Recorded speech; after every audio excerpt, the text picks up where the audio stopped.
Am I the a-hole for refusing to do school, drop off slash pickup for my ex's stepdaughter, or let her come to my house with our boys after school? My ex, 34F, and I, 35M, share custody of our two boys, 10 and 8. She left me for her husband, 40M, 4 years ago, and sued for sole custody, which she lost. Then her husband tried to start shit with me. He bragged about all his money and how he'd spoil the shit out of his new sons, and they'd see why it too. Parent household was better than a struggling single parent household. So bad blood exists between us. Luckily, they could never come between me and my boys. The whole we have so much money thing lasted all of a year and a half, and then she started asking for more money. She tried suing for more child support and in general would whine about their poor financial state. I ignored it all and offered to take primary custody if that would help. My ex has a stepdaughter who's 7, and she lives with them full time. They also have 2 children together.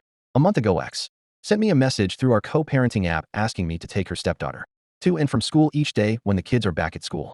She also wanted me to keep her stepdaughter at my house 3-4x a week after school. Apparently finances are so tight that they cannot afford childcare, and her family do not want the stepdaughter, but are watching the younger two, so she and her husband can work. For more than a year now, I was already doing it all for our sons. I have them after school on her parenting time, and I pick them up for school and drop them off. But I do not want to do her or her husband any favors. This was for my boys, and they don't want to have their stepsister over at our house. I talked to them about it after they said their mom mentioned it to them. They don't seem too fond of her, or they're half-siblings, and they like having me without their stepsister or half-siblings. For me, that's all I needed. This girl is not my child, and while I feel bad that she clearly isn't treated well by my ex's family, I do not feel it should be on me. My ex has pushed for this repeatedly through the app. My attorney knows. She's keeping tabs, and if we ever need it, we have proof of everything for court.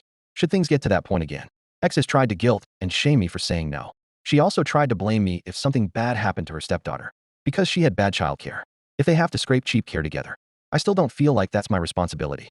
But AITA for refusing?